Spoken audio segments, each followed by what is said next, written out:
Eu sou Mário Persona e essas são as respostas que eu dei aos que me perguntaram sobre a Bíblia. Você escreveu dizendo que estava pesquisando na internet sobre o cristianismo em geral e, ao ler um texto sobre o apóstolo Paulo, percebeu que o autor era contra os ensinamentos de Paulo.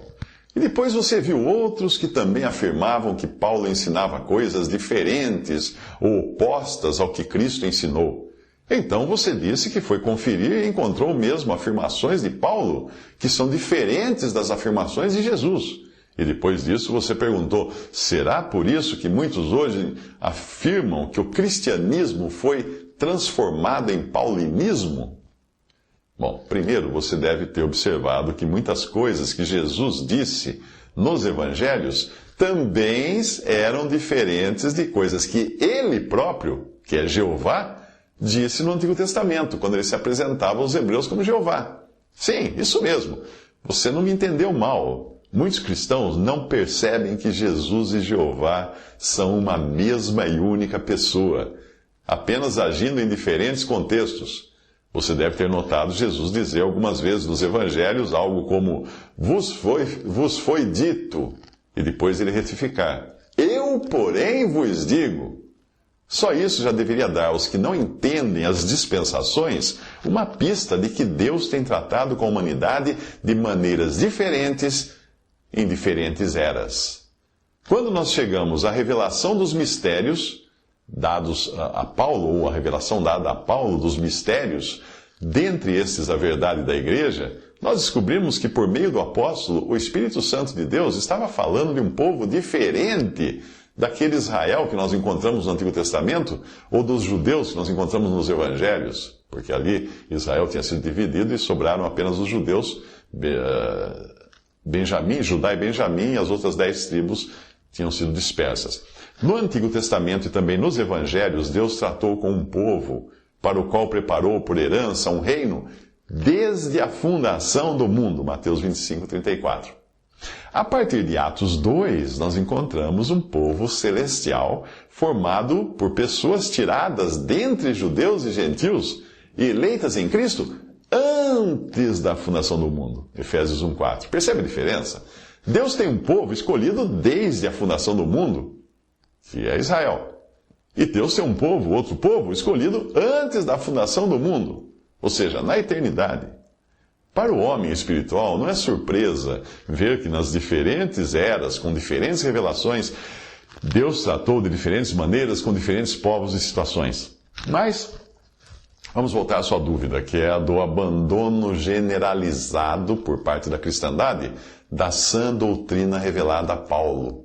Como você já deve ter reparado no modo como a cristandade tem voltado a namorar com o Antigo Testamento nos últimos séculos, copiando os seus rituais, construindo templos inspirados no Templo de Jerusalém, adotando uma classe clerical para governar sobre os laicos, os leigos, e até chamando de altar o púlpito ou aquela mesa que colocam à frente das suas congregações. Tudo isso é cópia pirata do Antigo Testamento. Mais recentemente, o enfoque tem sido dado nas promessas de prosperidade material e bênçãos terrenas, que eram promessas feitas exclusivamente a Israel no Antigo Testamento. Mas hoje, todas essas igrejas neopentecostais, principalmente, só falam disso, só falam de poder, de coisas materiais, de saúde, dinheiro, prosperidade aqui na terra.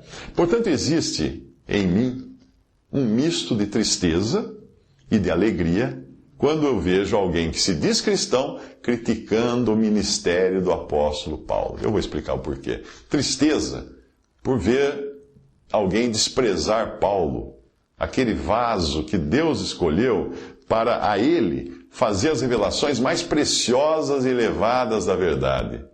Mas, ao mesmo tempo, de alegria por enxergar nisso mais uma evidência de que a apostasia está à porta. E antes da apostasia tomar conta de tudo, a igreja será tirada da terra. Vamos embora.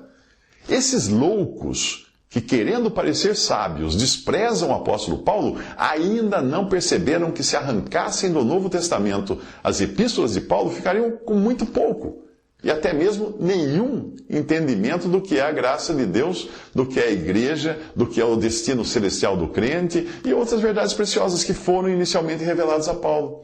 Sim, ficariam com os evangelhos, com as palavras de Jesus, como alguns gostam de usar como argumento e até grifadas em vermelho. Mas aí eu pergunto, seriam mesmo os dizeres de Jesus nos evangelhos as suas palavras, tintim por tintim?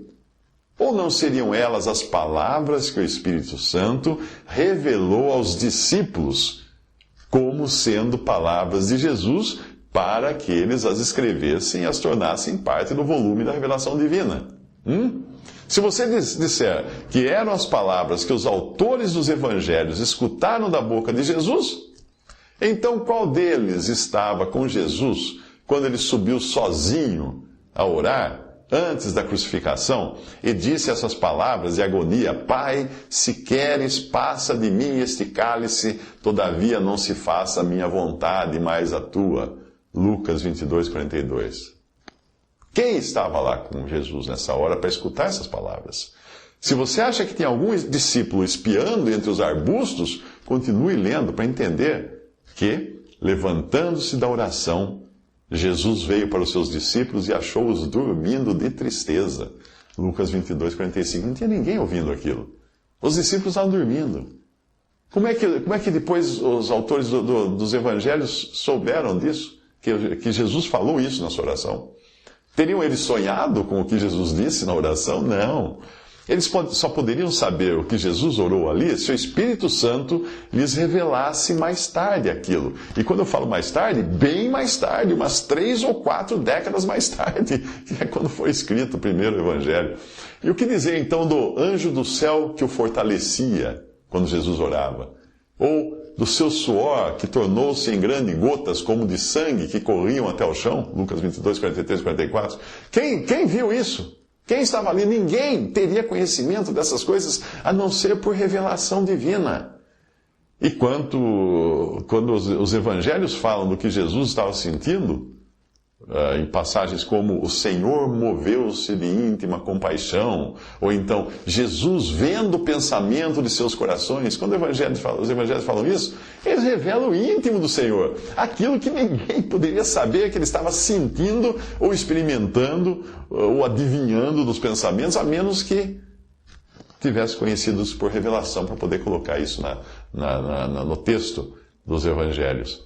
Então, a menos que você queira ter um entendimento bem raso das Escrituras, como o desses que desprezam Paulo, entenda que nós temos em mãos uma revelação. Do começo a fim, de capa a capa, é uma revelação. Sim, uma revelação comprovada por fatos, até onde estes fatos podiam ser comprovados, como Lucas diz ter pesquisado os fatos. Mas, em última instância, um volume inspirado, ditado por Deus para aqueles que o escreveram. Uma das palavras de Jesus que é desconsiderada pelos que desprezam o apóstolo Paulo é que ele não disse tudo o que os seus discípulos precisavam saber. Ainda quando ele estava aqui, ele deixou claro que haveria coisas que só seriam reveladas depois aos apóstolos e profetas da igreja.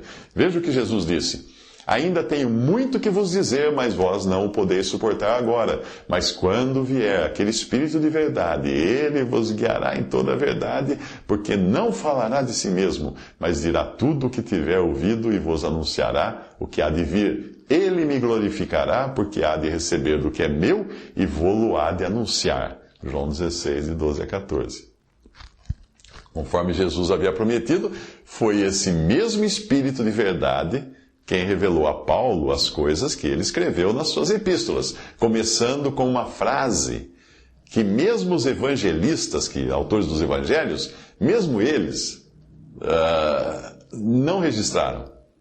E que Lucas depois registrou no livro de Atos como tendo essa frase saído da boca de Paulo.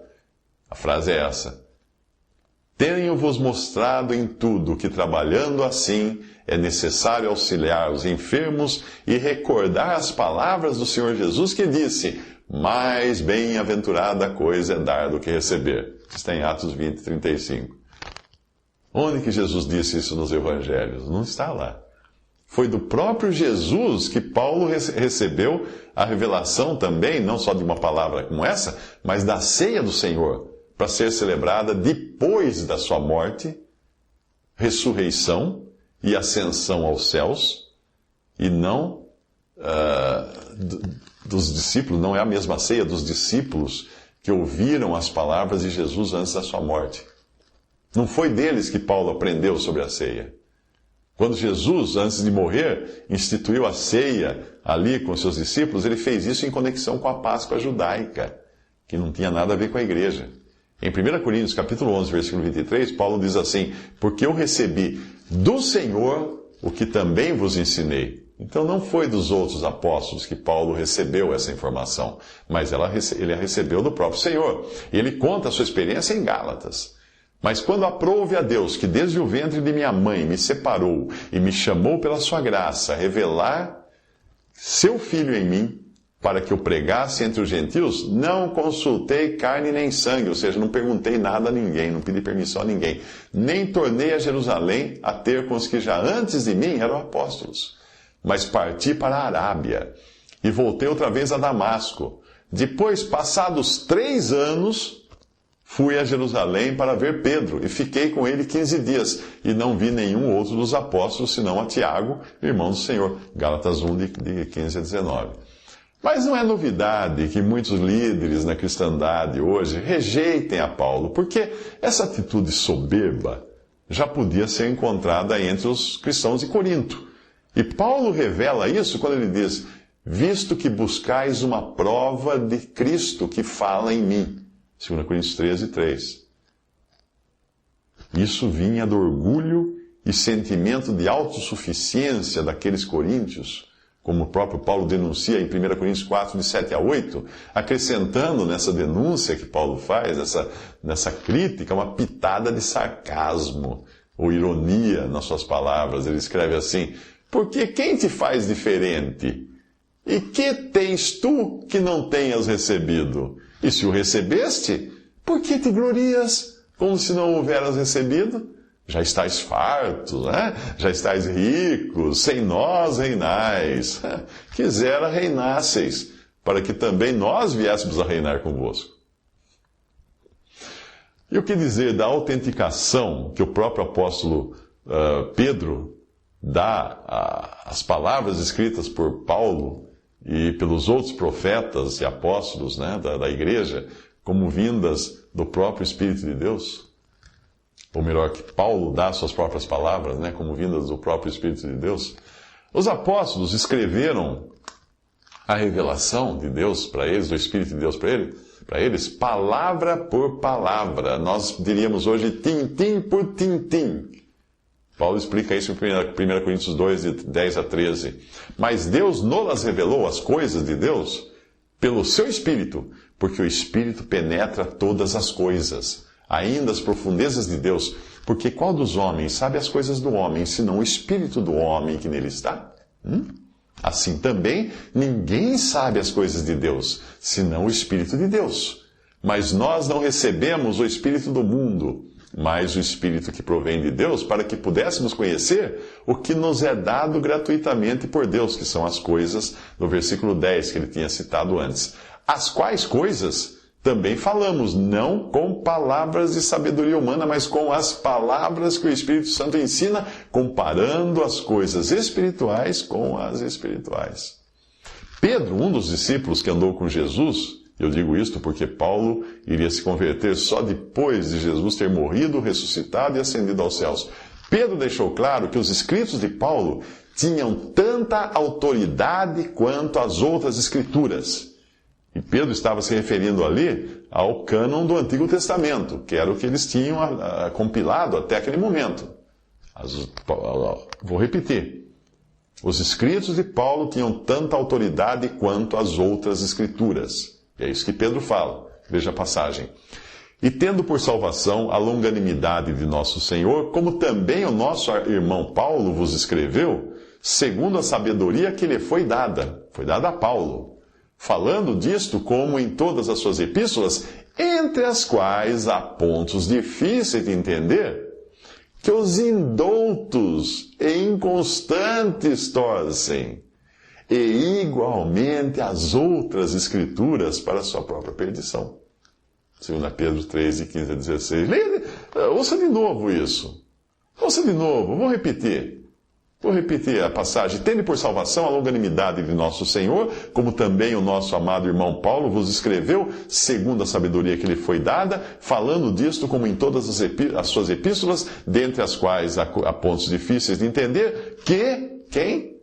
Os indoutos, os inconstantes torcem e fazem igualmente com as outras Escrituras, para a sua própria perdição. Paulo escreveu sobre a longanimidade ou paciência de nosso Senhor, não de sua própria sabedoria, mas segundo a sabedoria que lhe foi dada. Evidentemente, em todas as suas epístolas há pontos difíceis de entender. Qualquer um reconhece isso, que deveriam ser simplesmente recebidos, ponderados e aguardando o entendimento da parte do Espírito Santo. Mas o que fazem os indoutos e inconstantes? Eles esperam entender? Não! Eles torcem ou eles distorcem os escritos de Paulo, como fazem também com as outras escrituras. E que parte eles terão mesmo no final? Esses daí que criticam Paulo, que falam que Paulo criou o paulinismo, e que Paulo que era um solteirão recalcado, que não é para dar ouvidos para Paulo. Que parte eles terão no final? Pedro fala, a sua própria perdição. Porque Pedro está falando aqui do espírito que identifica os apóstatas, que são aqueles que negam a verdade das Escrituras, e isso inclui negar os escritos de Paulo. Eu disse a você que quando eu vejo esses indoutos e inconstantes fazerem isso, me dá um misto de tristeza e alegria. Então agora deixa eu explicar o motivo da tristeza. Se você entender que todas as segundas epístolas, 2 Coríntios, 2 Timóteo, todas as segundas epístolas também, 2 Pedro, dos apóstolos, têm um caráter profético. Quando você entende isso, e que também não é sem razão, que a segunda epístola de Paulo a Timóteo seja também a sua última carta antes de morrer. Quando você entende essas coisas, que as segundas epístolas têm caráter profético, e a segunda epístola de Paulo a Timóteo é a última carta escrita por ele antes de morrer, você vai perceber em que condição estava Paulo nos últimos dias seus aqui na terra. Ele diz, ele explica. Ele fala, porque virá tempo em que não suportarão a sã doutrina, mas tendo comichão nos ouvidos, amontoarão para si doutores conforme as suas próprias concupiscências, seus próprios desejos extremados, e desviarão os ouvidos da verdade, voltando às fábulas. Mas tu, sê sóbrio em tudo, sofre as aflições, faze a obra de um evangelista, cumpre o teu ministério, porque eu, Paulo está dizendo isso, já estou sendo oferecido por aspersão de sacrifício, e o tempo da minha partida está próximo. Combati o bom combate, acabei a carreira, guardei a fé. Desde agora a coroa da justiça me está guardada, a qual o Senhor, justo juiz, me dará naquele dia, e não somente a mim, mas também a todos os que amarem a sua vinda. Procura vir ter comigo depressa, porque Demas me desamparou, amando o presente século. E foi para Tessalônica. Crescente foi para a Galácia. Tito para a Dalmácia. Só Lucas está comigo. Toma Marcos e traze-o contigo, porque me é muito útil para o ministério. Também enviei Tíquico a Éfeso. Quando vieres, traze a capa que deixei em Troade, em casa de Carpo, e os livros, principalmente os pergaminhos. Alexandre, o latoeiro, causou-me muitos males. O Senhor lhe pague segundo as suas obras. Tu guarda-te também dele, cuidado com ele, porque resistiu muito às nossas palavras. Ninguém me assistiu na minha primeira defesa, antes todos me desampararam. 2 Timóteo 4, de 13 a 16. Um dos bons conselhos que ele dá a Timóteo diz respeito a esse Alexandre, o latoeiro. Qual era a característica de Alexandre, o latoeiro? Ele resistiu muito às nossas palavras, Paulo está dizendo. E o que ele fala para Timóteo? Cuidado com ele. Tu guarda-te também dele. Cuidado com ele. Então, esses que resistem às palavras de Paulo, eu diria a você, cuidado com eles. Percebe o estado das coisas quando chegassem no tempo em que não suportarão a sã doutrina? de 2 Timóteo 4,3. No tempo em que desviarão os ouvidos da verdade, voltando às fábulas, ou meras teorias humanas. Percebe como seria esse tempo? O restante do texto fala da rejeição a Paulo por parte de muitos que antes pareciam ser seus companheiros. E é o que você encontra hoje na cristandade, rejeição a Paulo. Então, se existe tristeza por tantos estarem rejeitando a sã doutrina, existe regozijo por saber que o Senhor está à porta. Vivemos nesse tempo, que é o epílogo da história da igreja na terra. Aquele que testifica estas coisas diz: certamente cedo venho. Amém. Ora vem, Senhor Jesus. Diz Apocalipse 22:20.